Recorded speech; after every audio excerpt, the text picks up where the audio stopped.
All right, good evening and welcome to Futbol En Vivo on Club Deportes Season 2, Episode 17. We are every week on clubdeportes.com. Be sure to follow us on Twitter at Futbol Austin. That's FUTBOL Austin. Be sure to follow Club Deportes at Club Deportes. For all the latest and greatest sports news and commentary, you got to visit clubdeportes.com. I am your host, Eric McCoy, and I am joined by a man thrilled there is no Austin FC match this week.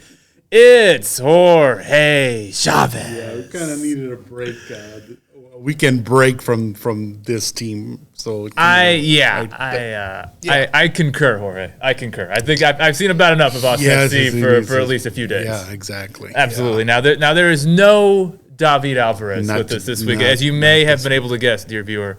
David is off in Chile, and he's celebrating his bold but successful prediction for Manchester City. Yes, the treble. Of all teams to win the Champions League. He really went out on a limb with that one. I mean, he really did. No one saw that one coming. I didn't even consider it a possibility, and he saw it. So. And what a clairvoyant that David. He really is. Exactly. Well, Jorge, before we get to a successful soccer team like Manchester City, we have to talk about an unsuccessful soccer team, and that would be Austin FC. I could not believe when Adrian Healy on the Apple TV broadcast said this, that it was the first time all season that Austin FC have lost back-to-back matches. I was stunned. I was like, that didn't happen? I was surprised. I had to go back and double-check, but it actually was the first time, it was right? the first time, so Austin FC, 4-1 defeat at Sporting Kansas City. Jorge, that is a horrible scoreline. Would you say the performance was as ugly as that scoreline suggests? The score is a score. Mm-hmm. There's no way to pretty it up or bring out a positive out of a negative. It was just a bad performance. We had talked about pretty much all season that the defense, even with all the injuries and the shuffling of personnel and all that, really hadn't played a bad game. They hadn't really lost badly. Kind of last second, kind of, nothing really nefarious. That is fair. No real blowouts. No real blowouts until this game. And you could see it coming, really. Mm-hmm. You could see it coming that it was – every team has one of these kinds of games. But it looks like it's more it's – pronounced more when it's a bad team. Well, Sporting Kansas City have been on a bit of a run of improvement here. Yes. They are now, with this result, actually back into the playoff spots themselves to take advantage of Austin FC falling out of those playoff spots. But they have been playing a bit better. But overall, not necessarily the best season that they've had. Yeah, they've dealt with injuries and things that happen like every other team. But it's just. It seems like Austin FC is just a snake-bitten team right now. Yeah, there's nothing really positive going on. Yeah, let's get to the starting 11 if we can, because there's a couple things that I think are worth discussing in this starting 11. Okay, so this actually must have been ultimately Ring did not start in this game, right? Because there was some sort of error in the lineup. Yeah. So it was a very late scratch, and I think that would prove significant because Radovanovic, that's who came in to replace Ring, did not look 100%. Was kind of grabbing at his shoulder throughout the match. Yeah, not ideal. I think to have go into this match with a center back pairing of Cascante and a less than fit Radovanovic. Because I can assure you, Radovanovic did not expect to start this game. No. He expected maybe a couple of minutes towards the end, just kind of to rehab the shoulder or whatever. But to start, he didn't. He was not expecting that. He ultimately did not have a very good match. He did not, and it showed. Yeah. I do sympathize a bit, though, because he was not expecting to start. I don't think he was 100%, so I'll cut him a bit of slack. But it was not his finest hour. Yeah, not at all. Anything else stand out? There's a couple things that I kind of want to hit on, but I want to get your thoughts first. Not really. I mean, once again, the coaching staff really put out the best players they have in the current roster. Okay. I mean, you could You could argue of Azardes versus Uruti maybe. Owen Wolff's back, but probably still not. Yeah, maybe not up to fitness. Needs one day to kind of recover all that. And so, but Danny Pereira's been consistent. Valencia, he could probably stand to step up a little bit, but yeah, I think it at first thought it didn't look like what the end was going to look like.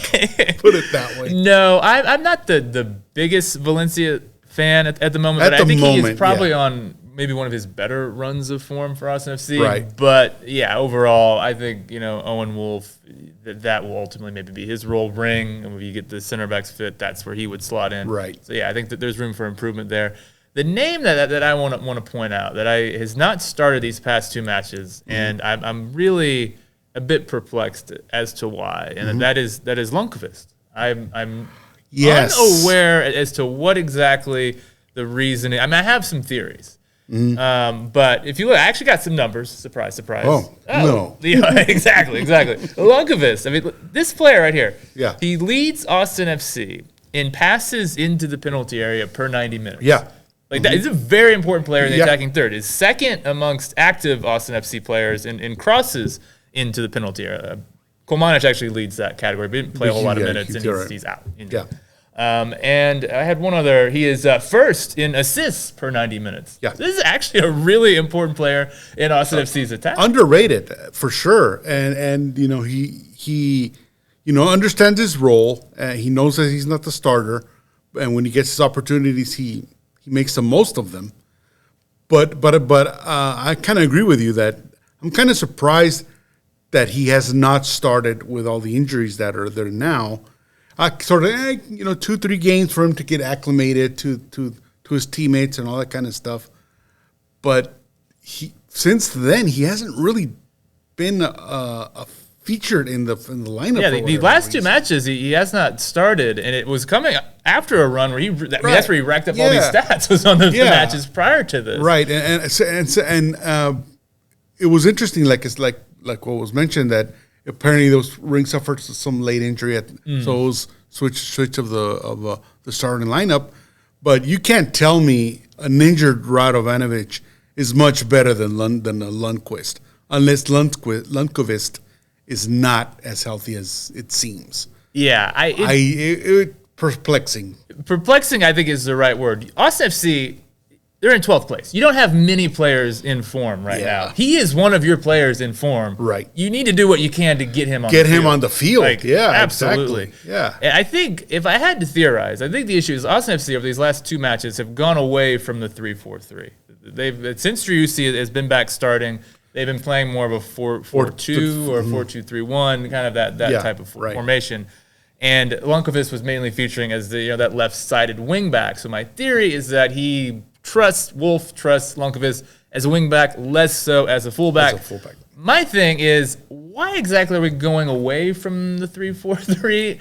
I wrote a whole article on ClubDeportes.com about how Driussi actually could really fit into this formation as that left-sided winger, because really the wingers in this system play tucked inside, and so really he would be playing in pretty much the same position as he's playing in as a number 10 or a number 8, where he kind of favors that left-sided half space there. You would figure that in a 3-4-3 formation, a dynamic player like Driussi would love to have that freedom.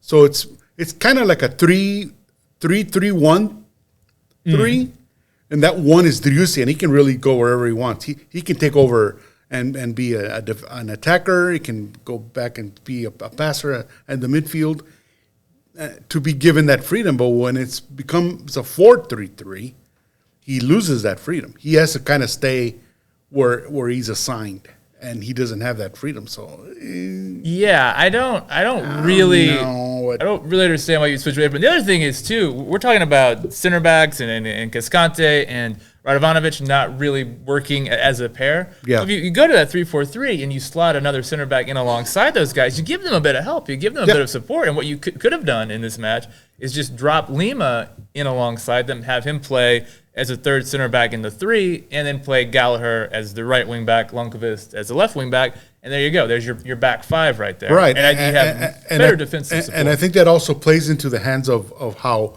Valencia likes to play, because he's more of a defensive midfielder. Oh, absolutely. And so he would be in a better suited in that kind of, that kind of lineup as well. But they're really not utilizing their best players at the moment. And the best player is Driussi, and he even scored in this game amazingly.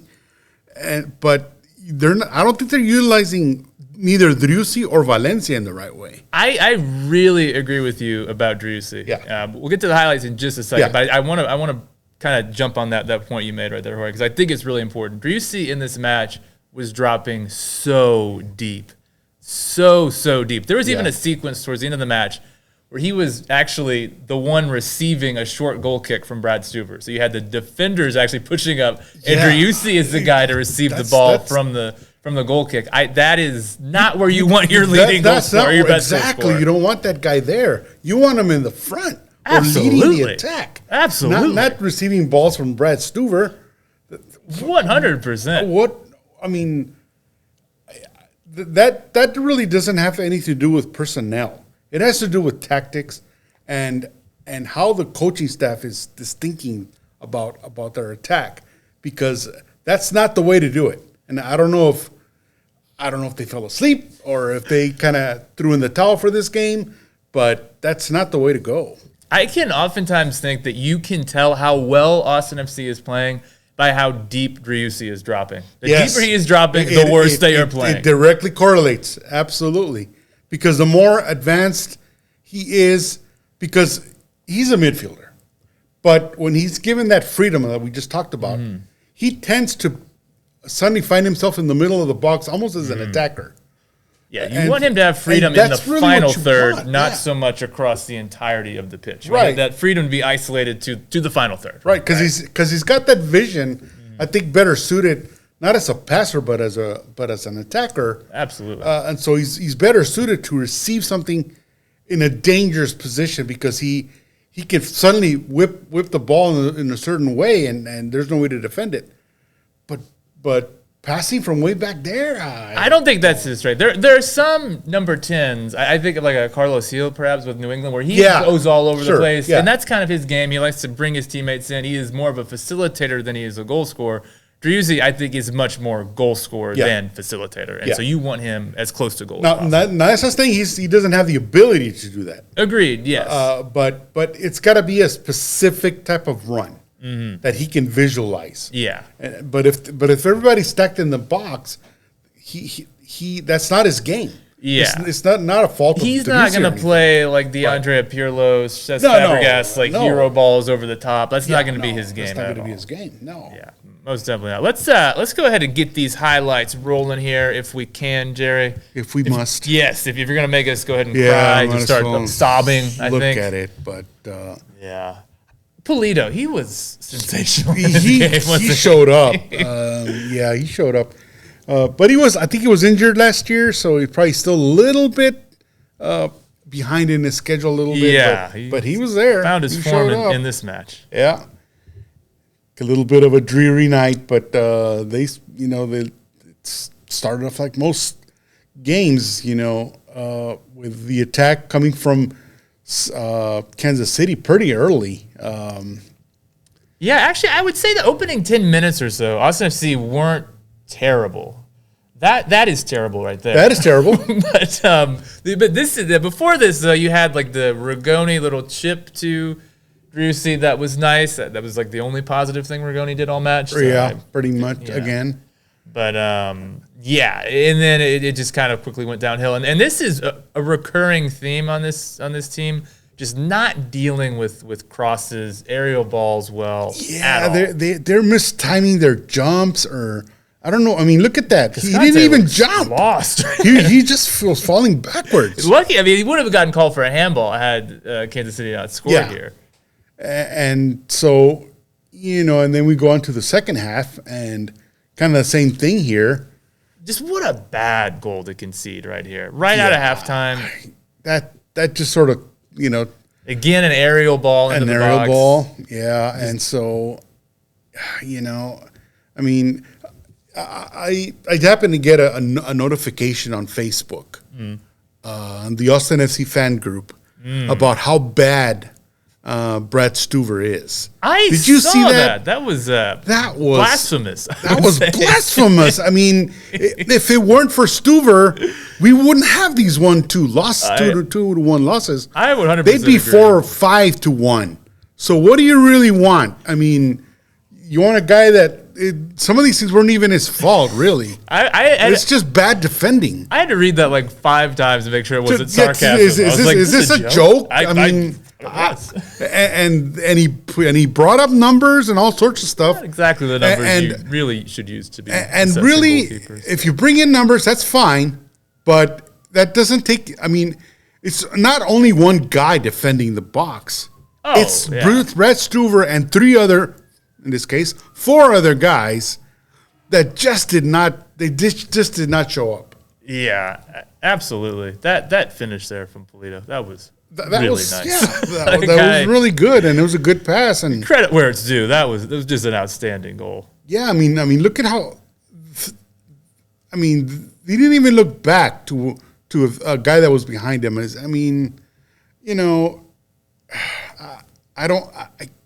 It's inexcusable. Yeah. To not even, just a quick look behind you on the right there, that there's a guy behind you. Yeah, right. 2 guys behind you. Not his finest hour. If the ball would have passed by Pulido, there was another guy right there ready to do the strike. And so, and this is a little bit,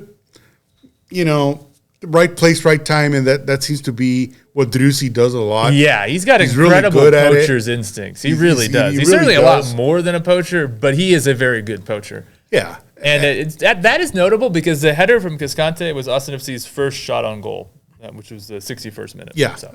And that's, again, I mean, how do you expect to be a goal-scoring machine if you don't give goals on shots on goal? That's pretty hard to do. And so I understand that they want patience and, passing it all. That one was Stuver's fault. That one I do blame on Stuver, but it was towards the end of the game. They're trying to get ahead and trying to. I think to that move was forward. the offside. Oh, that was the offside. There. Yeah, okay. It's going to be a very similar goal scored here. Yeah, and so soon thereafter. But still, I mean, even in that goal, that none call, it looked bad.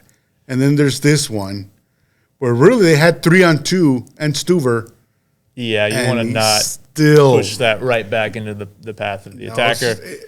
I mean, with all due respect to all the posts, Stuver was due in for a bad game. Goalkeepers cannot be perfect 34 matches in a season.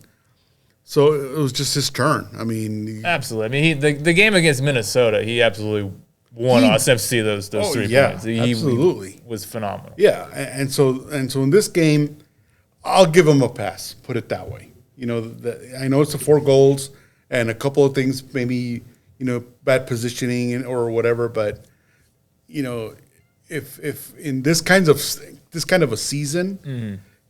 He's probably tired. He's been one of the busier guys in Austin. One of the busier guys. Absolutely. Yeah. So here's a question I want to ask you, Jorge. And this is something that our dear leader here, Jorge Iturralde, he's brought this up a few times. He's asked Wolff about it in press conferences. But, Austin FC, they're down, 2-0 early in the second half. They're down 3-1 as the half progresses, ultimately 4-1.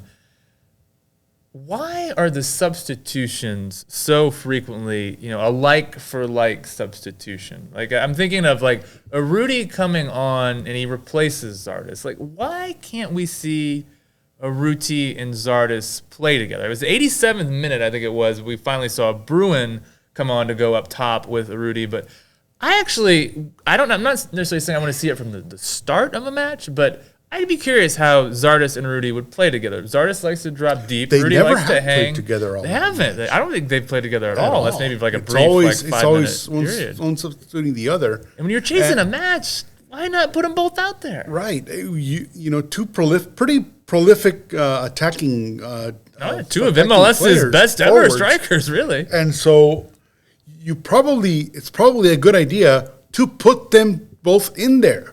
In the sense, I mean, what would happen if the formation suddenly changes to a 4-4-2, where you have Urruti and Zardes up front, with a Driussi, Finley, all these guys in the midfield. Yeah, you could play Driussi on the left wing and then Finley on the right wing, and you got your holding midfielders, and you have your choice of whoever. Urruti has good presence in the box. Zardes is a good poacher. I think they'd go well together. Well, I mean, they got to try something. 100% agree. And I think their skill sets might actually complement each other because, Zardes likes to drop deep. Rudy likes to kind of sit back, hang out on the shoulder of the last defender. So you could easily see a scenario where Zardes is dropping, pulling some defenders out of position, right, and then that's open up some space for Rudy to run into. So they could actually do some damage together. Yeah, because no matter what defense the opposing team puts out there, I guarantee you they would not be prepared for that kind of a forward attack of a Zardes and a Urruti up front. No team would look at that. So why not try it? I mean, like you said, the substitutions that are going on are like for like. On a game that you're already behind.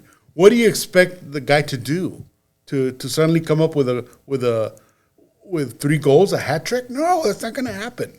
Like you found yourself down because in part because what you're doing isn't working. Like you need to make a change. Right. So why not, instead of just changing personnel, change the formation, change the tactics? It almost seemed, this is something that David talks about a lot, about the script. It seems that the opposing team already knows what Austin FC is going to do. Austin FC does not surprise anybody. They could change to a 3-4-3 or 4-4-2 or 4-3-3 or whatever, but when they attack, they're going to attack a certain way. They're going to pass it, suppose it tiki-taka, but come on. And so very bastardized version of tiki-taka. So almost blasphemous, but but they know what to expect. They know what to expect from Austin FC defensively. So they're already prepared. And it seems like a lot of the teams change their tactics to adjust to Austin FC instead of the other way around and throwing a wrench into the formula and try something different. I think you're really bringing up something interesting here, Jorge, because when I think of because we've seen this happen before, where a coach kind of gets found out. The guy that comes to mind is, and I love him dearly, it's Antonio Conte. Like he comes into a team, he usually has instant success. That first season, maybe second season, wins the league or finishes in second, and no one can figure him out. Right. But it's the automatism. It's the same kind of attacking movements. And by that second season, third season, teams have figured out what those movements are, and it becomes much easier to stop. And I think you might be right that Austin FC, in many ways, those movements, those attacking patterns that they like to play have become predictable. The opposition knows what Austin FC are going to do. Right. And I saw it a little bit in Bielsa. That's another one that will have some specific set patterns. When Bielsa comes in the first year, he is lights out. His teams are motivated. Nobody knows how to play them. They attack and all that. But by mid-season or the start of the next season, they haven't figured out. And he loses that edge. So that's what happens with some coaches that are just not innovative. They have a formula. They want to stick to that formula, and they over and over and over and over. Does it work? Yes. Pep Guardiola. Well, that's enough said. Just about to say. If you want to look at an example of someone who constantly is tinkering, constantly is innovating, look at his City team this year versus his City team 3 years ago. Almost completely different. Completely different. Even last year, you didn't have a striker, and now you have Erling Haaland, the striker. And different formula, different formation, same result. They won the league again. And so, we'll get to that when we get to the Champions League. But a guy like Pep Guardiola has been successful for so long. It gets to a point, I think, where he needs a challenge, something different. Yeah. We'll get to that in a bit. But bringing it How back can to we get Wolff to have the same desires for a new challenge? I mean, you know? And because in MLS, there's really no coach that does that. Maybe the guy from Sounders a little bit. Schmetzer, that's a good shout. Right. I think. Curtin and Curtin Union. would be a good one. I really like Wilfred Nancy, what he's doing with Montreal, now Columbus. I Right, think is Nancy, really doing right. So great there's a couple of guys that are like that aren't afraid of change. And then there's some guys they stick to the formula, and the formula is the formula. I mean, eventually everybody knows what you're going to do. And so, you're not going to get better players. You're not going to turn over your roster in the summer transfer window right now. The DPs you have are the DPs you have right now. And it's, I know there was some talk about Funes Mori coming over from Monterrey. What do you think about that? 32, Funes Mori. You already have 3 strikers over 30. Do we need a 4th?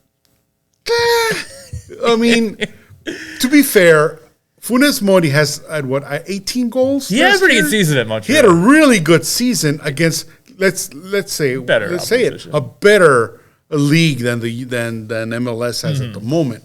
And so, and with Monterrey, I mean, Monterrey is one of the top teams in the Liga. So, if that comes to fruition, maybe. Who leaves? I think you can't. Who leaves exactly? Yeah. Do they let Ring go? And now you're in a defensive issue, which is what they've been having all. I don't think there's any way you can let Ring go now. Do you let Rigoni go? Well, I would say I have no problem with that. I don't know how Austin FC. I'm sure he's a great guy, but he just hasn't panned out. It happens. It happens, and so I don't think Rigoni's coming back next season. I would be very surprised. Might as well cut him off now. Yeah, I mean, a lot of teams do that, but they gotta shake up the roster. And one thing that I also kind of contemplated on, another thing that's on Twitterverse at the moment is just again something that we've advocated as well. Bring in some of the Austin FC 2 guys in. Yeah, Rodriguez. I mean, good God, he's like Laura said in our last show. He's really, really good. CJ Fadri is really, really good. Noel is really, really good. You have some players there. Absolutely. So don't you think that as soon as they get on the roster, and then, God forbid, they are giving a starting nod, how do you think they're going to perform? Lights out. In the fact that they're going to want to impress the coaching staff so that they get to stay there on the roster. It's the type of move that I think this team, to be frank, I think looks a little just kind of burned out right now in a lot of ways. They're going through the motions. Absolutely. They're not playing. Yeah, they're not motivated. And you bring in a young, hungry player like that, ready to prove himself on a big stage. Yep. That can energize the whole team. The entire team can kind of feed off that excitement and that energy. It absolutely can. And the reason why I say that is because I've seen it before. People may have heard of a guy called Diego Luna. Yeah. He's like hot right now. I don't think he's going to last at RSL all that much longer. Probably not. He's very good. I remember him at Q2 last season. Yes. And sensational player. He's really good. And the reason why he is the way, because he wasn't really seen all that much until he played for El Paso Locomotive. Hey. And Locomotive gave him a shot, and Locomotive was struggling a little bit before they got him. And then they signed him up and they gave him a couple minutes. Don't you think he wanted to show, okay, I belong. They signed me. I'm going to show what I can do. And he's been doing that ever since. I don't see why some of the guys that we have on our Austin FC roster can't do exactly the same thing. I don't see why not. Yeah, I think that's a very good point, because these are players that are well regarded, like well thought of. Yes. These are not just random guys. The guys that get off the street or whatever. No, they were scouted. Scouted players that come with some reputation to them. Yes. So you would expect them to have the ability to perform. Right. I mean, one of the guys is Cristo Vela, which is the cousin of one Carlos Vela. Perhaps you've heard of him. And maybe you heard of that guy. And he hasn't been given all that many minutes either. So that kind of tells you the quality that's there now. If a guy with that pedigree can get on the field, it means that there are guys ahead of him at the moment. So it's a very talented team. It is a very, very talented team. You're looking for a reason for optimism. Austin FC 2 is a great place to start. You really should go if you have a chance to go out there. You really should, because I highly encourage that. Very, very entertaining team, and they pretty much play the same formation, the same tactics. Except it works. Exactly. But I think it works because there's the youth factor, obviously. A lot of these guys are young, so they have the speed for it. And so I think what this formula needs is speed. And right now, a guy like Zardes just doesn't have the speed. Right now. Diego Fagundes, he's injured. Let's just something is not right. Something's not 100% with that guy. And I saw it again last week when he had a clear runaway, and the guy easily caught up to him. That would normally not happen. No. For Diego, for that to happen. So there's something wrong there. I think you might be right. This is not the same player that was with this team the first two seasons. Yeah, he is. Yeah, something is and not right. They can't have Gallagher galloping. He's probably the fastest player on the team. They can't have that guy running all game long from his defensive line to the front. Be out with a pulled hamstring pretty soon. He's next for probably something like that. So again, why not bring some of these guys, inject some new energy? Yeah, something. They got to do something. It's starting to reach a point where something if not drastic, semi-drastic, I think needs to be done to kind of shake things up. Because as of right now, if you can show the standings, Jerry, but this team is out of the playoffs at the moment. And I kind of want to have a discussion that we haven't had in a little while, but it's really become quite a topic of conversation on social media and elsewhere. But that is the Wolff out conversation. That is picking up some steam. It's picking up steam. Wrote a very good article on the Striker this week. Picking up steam, it was a really, really good read. Encourage people to check that out. Just kind of diving into some numbers on that. Where do you stand at the moment, Jorge? Like this team's in 12th place. That's obviously well below expectation. How much of this do we attribute to Wolff? I mean, you can't ask to be substituted or to be a substitute. The coach is the one that decides for you who's going to start, who has a hot hand, who should come in to spark a rally or whatever. The substitutions all season have not happened.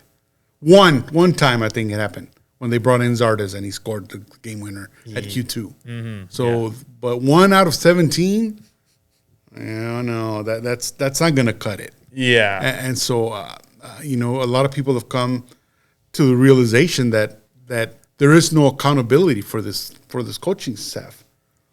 I mean, he's not going to fire himself. I think there's no consequences to him losing or winning or drawing a game. He's going to just repeat the same thing. Oh, we gave it our effort. Some of the guys and this. People are getting really frustrated with those press conferences. Getting frustrated with those things. You can predict it before you even. You can tell what he's going to say. And he doesn't get emotional. Wolff doesn't. He's pretty even keel. Every once in a while, he gets a little, sarcastic. Eric Goodman might disagree. Eric Goodman might disagree. Bills, a couple other. Laura Gallo probably has some issues with that, but pretty even keel. But I don't think that's going to cut it anymore. He's got to get emotional. He's got to get mad. I would actually like to see that. To be honest, and I'm disappointed in myself. Yeah, something. He even throwing the team under the bus would be preferable. Light a fire under their butts. Do something. Yeah. Because this team is just not. It's just not responding.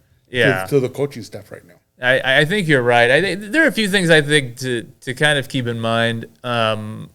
This team went into the season lacking depth at center back, and we called it out on our preview show where we said this could be an area of concern. And whoa boy, were we right? It has been a big area of concern. I don't put that's not on Wolff. I don't think injuries are on Wolff, and certainly the fact that this team went into the season was lacking depth at that position is not Wolff's fault. Right. Rigoni being who he is, like that's not on Wolff. I don't think Wolff signed him. Yeah, I don't think so either. So I think that's a huge issue that DP signing has been as underwhelming as you were halfway through the MLS season. He's got 2 assists, 1 goal from a DP. That's just not good enough. And he's played a lot of minutes. He started almost every game. That might be on Wolff, the fact that he keeps starting him. But the fact that such a key signing has been such a bust, I put that on the front office. So I think there are a few things like that where I go, okay, I'll cut him some slack. But what's up with Zardes? Like I obviously he's like you said, he's looking a little maybe a step or two off of his youthful pace, but this is still a guy that scored 10 goals playing on 2 bad teams last season. Austin FC, not looking like a good team at the moment, but they're a better team, I think, than like the Colorado Rapids were last season, right? Yeah. And so how do you have a guy go from that last season and improves the team that he's in, and he's scored just 3 with goals? a system that he knows, a system that he knows, and he's on pace for just 6 goals. 4 below what he had on bad teams last season. Yeah. What's going on there? And I don't think it's they were put in a bad position a little bit by Claudio Reyna's foolishness. Yes. I think that really, in many ways, set the tone for it did set the tone. Yeah. It did set the tone because everybody felt comfortable in the places that they're at. That they seemed untouchable. Yeah. And I think that's got to come to an end. Even if Precourt comes out and says, I have a vote of confidence for Wolff, that's a death sentence right there. I don't think the fan base does not want to hear that. No, they don't want to hear that right now. Absolutely. But maybe they do. Maybe they do want to hear that in the sense that whenever ownership gives a vote of confidence to the coaching staff, usually the kiss of death. It's usually the kiss of death. And so I don't think too many people would be disappointed if that were to happen. Yeah. But that does sometimes help in the sense that it puts the coaching staff under a spotlight that we are actually going to take a look at this now. Yeah, that's the point. You'd want to hear a sign that ownership is at least considering a change. If you say, "Oh, we have a vote of confidence," that means you've at least thought about it. As of now, we haven't really seen any indication that there's any like Wolff's job is even remotely in jeopardy. It's only fan unrest, which is why we're having this conversation. Yeah. But from Precourt, there's no signs of it. I mean, look at that extension last season. I mean, Austin FC, bad first season. As soon as they go on a run the second season, here we go. We got to give him an extension. And I almost think that now any little glimmer of hope will be used as an excuse to continue. See, we told you that continue forward. Suddenly, Austin FC goes on a 2 because can you bring up the standings again, Jerry? It's just a point off the playoff line. Yeah, and say, God forbid, not God forbid. I'll take that back. By some chance, Austin goes on a 3-game winning streak. Oh my word! That's 9 points. They're at 19 right now. If they go to 9, suddenly they're almost at LAFC Dallas level. This league is crazy. Yeah, you go 3-game winning streak, and you're right. And we're halfway in the season. We're at 17 games, and if that were to happen, Wolff's job is safe again. And he might get another extension. They give him another extension. Add a few more years on there. But I think it will be interesting to see what Austin FC does in the summer transfer window. Mm-hmm. You're right about that. Because a lot of people were complaining about that Funes Mori signing. Mm-hmm. I don't see it as a bad thing, really. If they want to replace him with Rigoni, I don't see any issues with that. I don't think the fan base would. Yeah. But a lot of them are complaining that that's all fine and dandy. Sounds like a pipe dream. But what they really need to address was the defensive situation. And a cornerback that they need from somewhere. And this was before this shellacking that Kansas City gave them. Yeah. And now it's going to be even more pronounced that Funes Mori rumors might go away, I think. And they're going to be more focused on the defense. Yeah, I think you are right about that. I think the priority probably should be continuing to try and address the center back But that's situation. the thing with this team. really, what's the priority? Do you want to defend a lot of better, or do you want to score? You want your team to score more goals? Which one comes first? I mean, they're not really doing either of those two things well. They're not really doing either one. But if overall, take away this game against Kansas City, they're not that bad defensively. They really aren't. They I know Stuver got his criticisms on this Facebook post, but he hasn't played badly. No, he has been one of the best keepers in the league. Brad Stuver. I mean, he plays well. Mm-hmm. He takes responsibility when it's his fault, and he directs the guys directly and everything. So you can't tell me a 3-2 loss is much, or 2-1 loss is much more different than a 3-2 win. Yeah, there's only a flicker of a chance there, and suddenly Austin FC wins. So, are you allowed to let 2-3 goals score in? Yes, as long as you have teammates that are able to pull that up and score 4 instead of 3, or score 3 instead of 2. And that's not happening right now. So the defense, the defense is a defense. They get tired. And in any sport, you can have a defensive team. Like in football, you can have one of the best defensive teams, but defense doesn't score goals, doesn't score points. Mm-hmm. They still need a average, adequate offensive display to put more points than the other guy. Even if you stop the guy that in the NFL that you only let them team score 9-10 points, you still need the other team to score a couple touchdowns. Yeah, this is what Austin FC needs. I think they'll bend but don't break. They'll break every once in a while like they did against Kansas, but they really need that offensive output. They really do. Yeah. And it's not with the current personnel that they have, it's just not happening. Yeah, absolutely. I think that those are all very good points. Just one final thing that I think will actually segue us in nicely into the bigger rival in MLS this week. Mm-hmm. I do want to talk. One of the reasons why I've been apprehensive to just fully jump on to the Wolff out bandwagon is because I'm not sure who theoretically Austin FC could bring in to replace Wolff. My fear is that it would just be some old friend of Greg Berhalter that Precourt still has saved in his cell phone, and that's who's coming to man, which would not interest me all that much. No. But I do wonder, and I think, this will segue us nicely into the Messi conversation. But with the arrival of Messi, does MLS now become kind of a greater destination for potentially like a higher pedigree of coach? So Austin FC, if they were to cut ties with Wolff, might be able to aim a little bit higher than what they would have been, say, 2 weeks ago before Messi's arrival. Yes, in the sense that, and let's be honest and objective now. Messi's not going to save Inter Miami this year. Mm-hmm.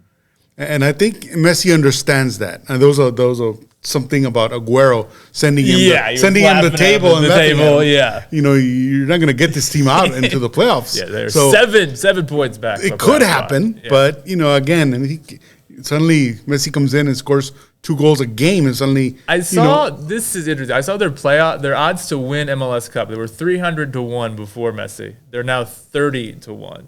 So I mean, that's a little optimistic. But you got our clairvoyant back on the show. So it's Cleo. So this year might not happen, but there was it's almost confirmed that Tata Martino is going to come back to the league to coach Inter Miami. MLS is the only place that still thinks Tata Martino is a good coach. In their prime, when Tata Martino was coaching Atlanta United, they had one, what's his name?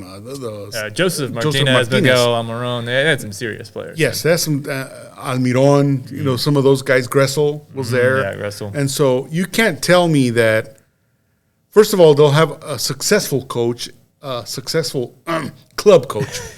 Yes, very important distinction there. Throw that word in there. But who would not want to play alongside Messi, even at his 35 years old? And he still got quality. He won the Ballon d'Or last year. Oh yeah, so led Argentina to a World Cup. They're not gonna shell out $150 million in 2.5 seasons for a guy just to show up. Mm-hmm. He's gonna have to perform. Yeah.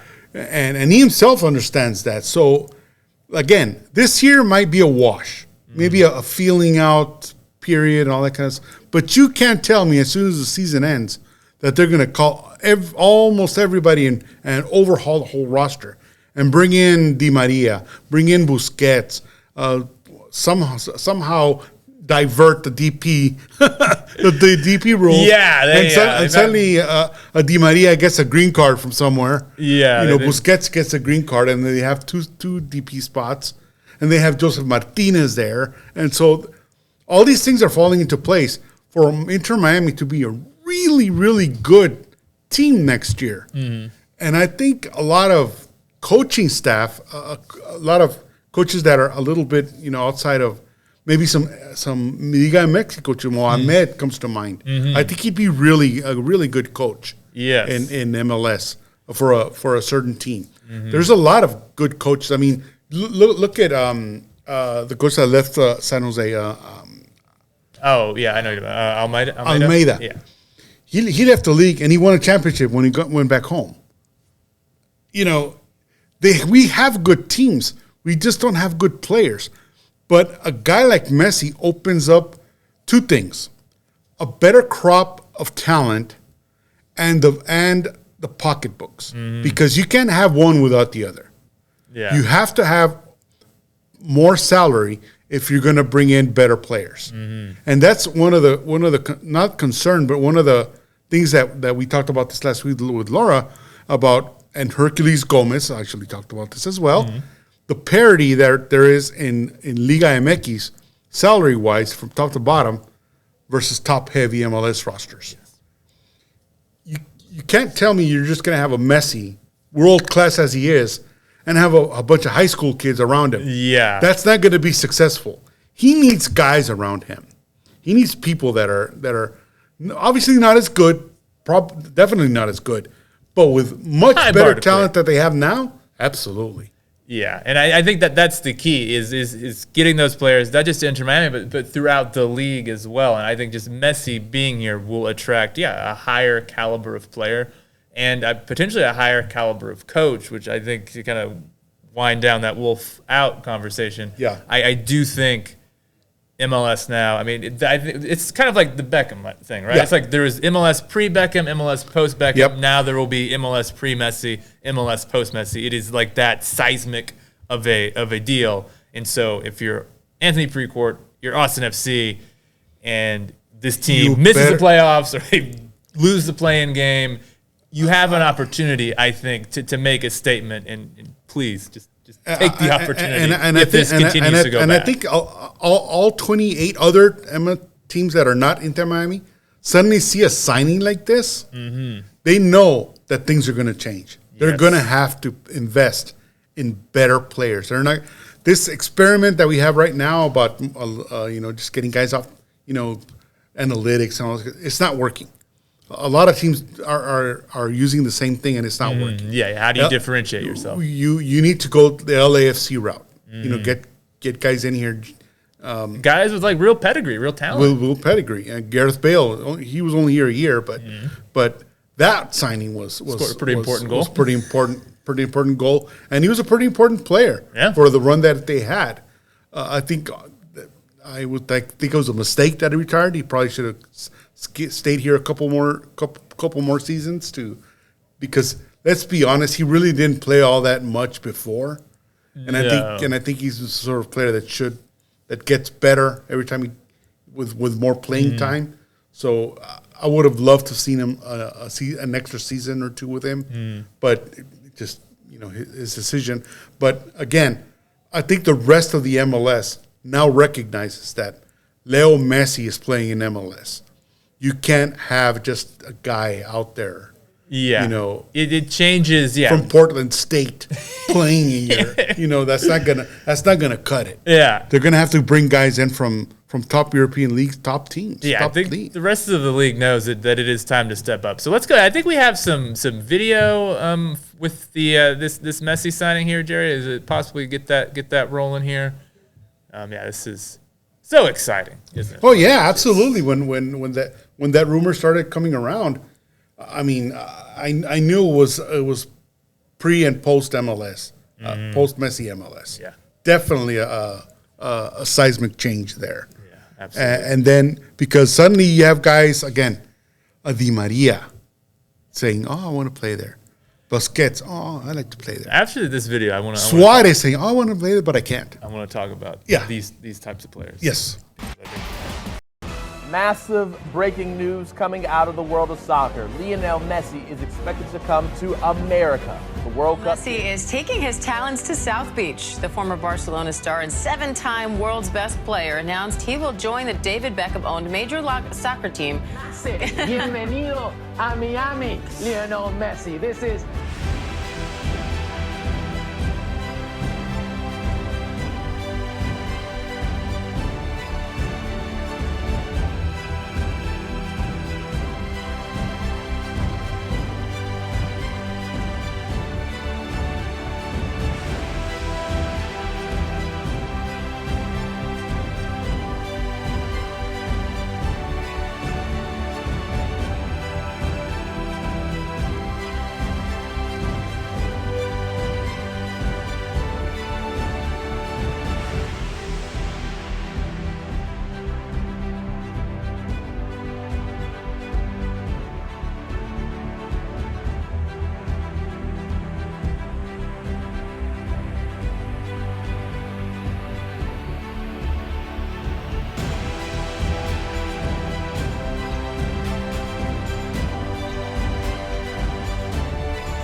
¿Qué recuerdo tienes tú de Messi? Bueno, ahora que soy más grande, que soy profesional, tengo el recuerdo más lindo que fue y pude ser protagonista y ver esa final del mundo, verla que levantó la Copa del Mundo, ese es el recuerdo más lindo que tengo de él. Así que nada, cuando lo vea en algún partido o en algún campo de juego, le diré gracias.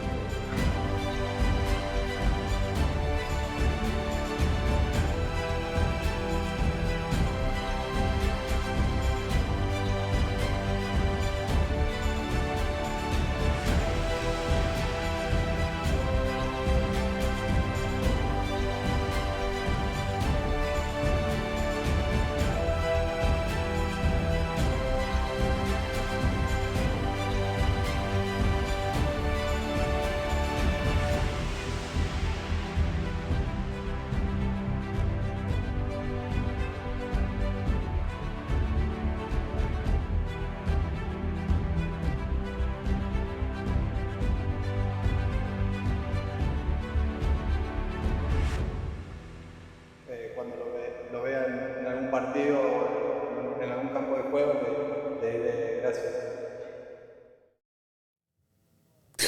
Guy's pretty good, isn't he? He's all right. Not bad. He's not bad. He's pretty good. You know? So I wanna. Oh, there you go. I'm going to Miami. How about that?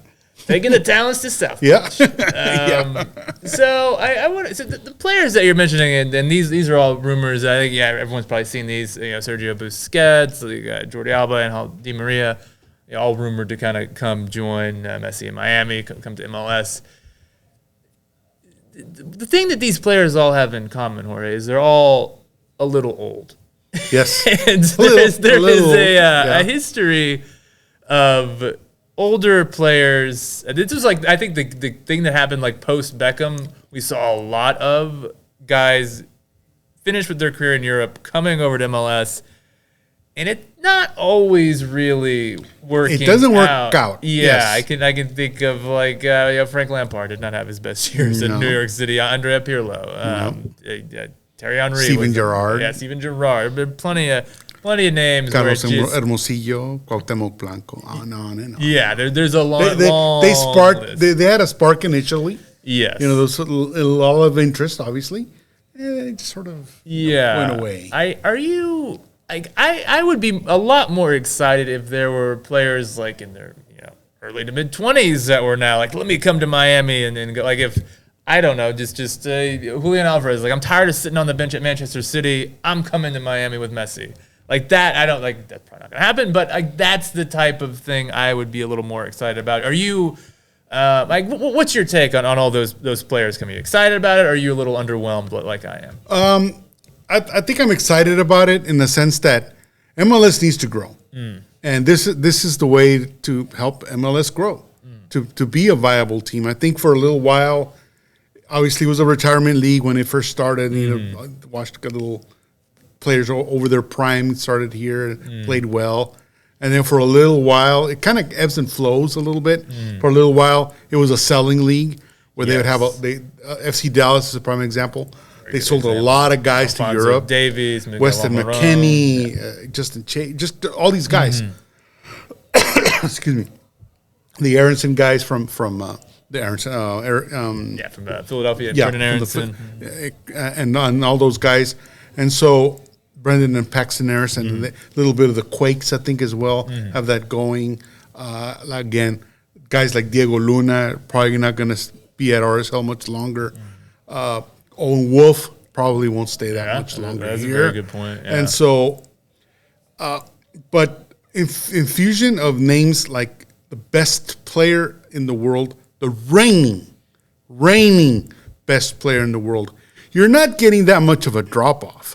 And so, Di Maria was pretty relevant in the Argentina's World Cup run. Oh yeah, he was sensational in the final. I think one of the keys to their early dominance in that match. Busquets probably is probably not quite as the one I'd be most concerned about. Those, yes. And so Suarez probably he would love to, I think, join Messi in Miami, but contractually I think he can't exactly come over.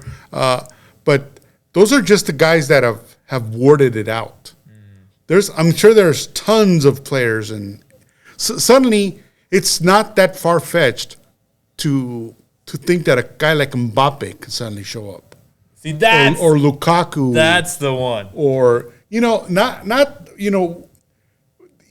guys that are stable, that are what's the word I'm looking for, that are regulars in their World Cup birthing teams. Some of the Italian players and some of the German players. I think it goes back to what you just said earlier. They might look at a situation, talent-wise, I'm on the bench. I'm not starting. I need to get to the World Cup. But if I get to play, all they really need is 10, 15 guys that have the same thought that I'm going to go to MLS. Young 25, 26-year-olds. Driussi's not that old. He still's got a shot. Yeah, he was, I think, pretty seriously considering a move to Leeds this offseason. And don't you think suddenly knowing that he can play games against Leo Messi will keep a lot of the good talent that we have now, plus attract more talent? Absolutely. You're going to have a lot of new eyes on this league. Right, because a lot of guys obviously have respect for Messi, but they have respect for Di Maria as well, for Busquets as well. For Carlos Vela, he's still a named player. Chicharito's still got a name. So I could see an influx of a lot of Mexican players coming here.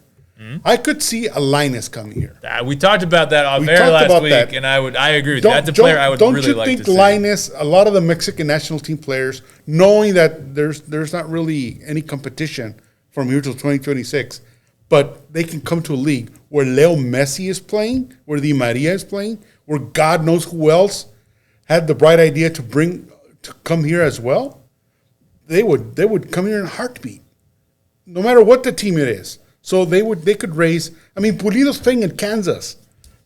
Come on, And so Pizarro's in Miami as well. Rodolfo Pizarro. Yes. You can't tell me his heart palpitated to know that he's going to be playing alongside Messi.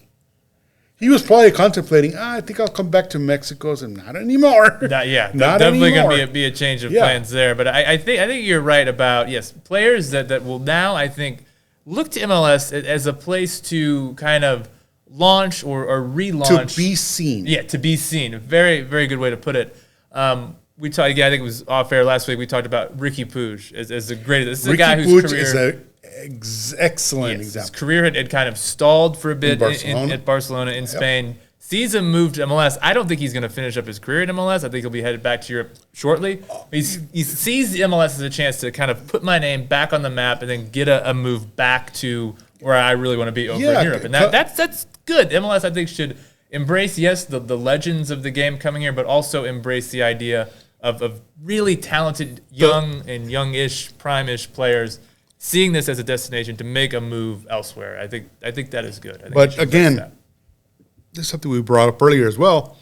In order to do that, MLS has to open up their pockets. You got to spend. You got to spend a bit of money. You got to spend. Financial restrictions. And I don't even, because we know that EPL, we know Manchester City, Chelsea, Liverpool, all these teams spend a lot more money than a Southampton or absolutely. A Crystal Palace or Newcastle United. Newcastle might be catching up soon. They might be catching up, but if you look at the salaries, you know that they earn much more, so they spend much more. I really don't see a problem if that happens here in MLS. The sports mentality here in the U.S. is that it needs to be fair for everybody. The NFL is fair. They have the same salary cap. It's up to you if you want to sign players up to that salary cap or not earn as much, and you're not probably going to get as much talent. But even in parity NFL, there's still teams that know how to do it. The Patriots are a good example. They won 6 championships. Steelers won 5. Cowboys won 5. Bills keep getting there and losing, but they figured it out as well. So there's teams that have figured it out. And I'm sure that in the MLS, there are probably teams that can figure out how to play competitively against teams that have much bigger salaries within a certain parameter that they set for themselves. Yeah, you don't have to abolish the salary cap completely. You can, but just loosen it a bit. Loosen it a little bit. Here we go. These are some of the highest paid athletes in the U.S. Wow, a lot of NBA names on there. Yeah, and there's a lot of NBA players, a lot of NFL players. I don't see any hockey players. Yeah, no baseball. They don't really have much of. They have a luxury tax in baseball, so that's kind of odd that they would be up there. But you look at it's probably pretty comparable to what a Leo Messi earns. But again, if you look at those players, they're the highest players paid in their team, but it's a team, so they must have room to sign other players. Yeah, the rookies, you got to cut all this costs kind of in stuff. Other areas of the team. And so, and I think it goes back a little bit to the discussion we had even earlier on some of our shows about the prices that some of the season ticket holders are playing.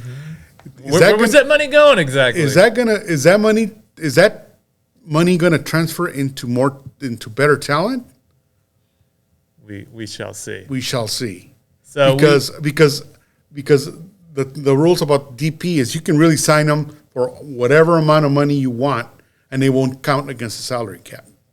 So what are they willing to spend to make this team better, to keep the fan base coming to sellouts at Q2?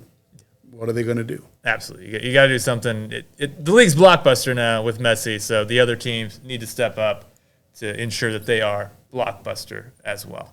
I think we are just about out of time here. Didn't really get a chance to discuss the Manchester City.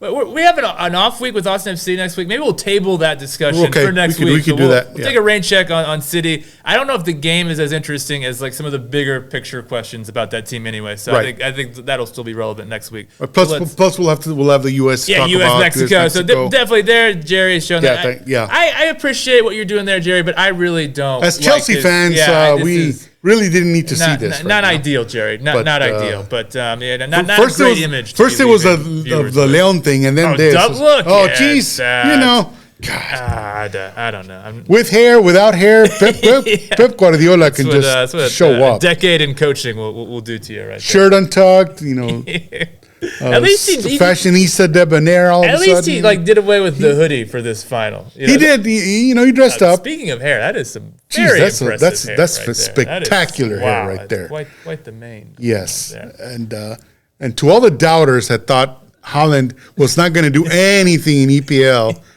I hope you're eating crow right now because he dominated. I think over 50 goals in all comps this season for City. And I don't see any reason why he can't be even better next season. I unfortunately 100% agree with you. I am sadly scared to see where this as a Chelsea fan. Yeah. But, yes, indeed. Anyways, but hey, it's been fun, Jorge. Yes. Thank you to Jerry Lopez. Thank you to Club Deportes. Thank you to our fans. Yes, we're going to do this again next week.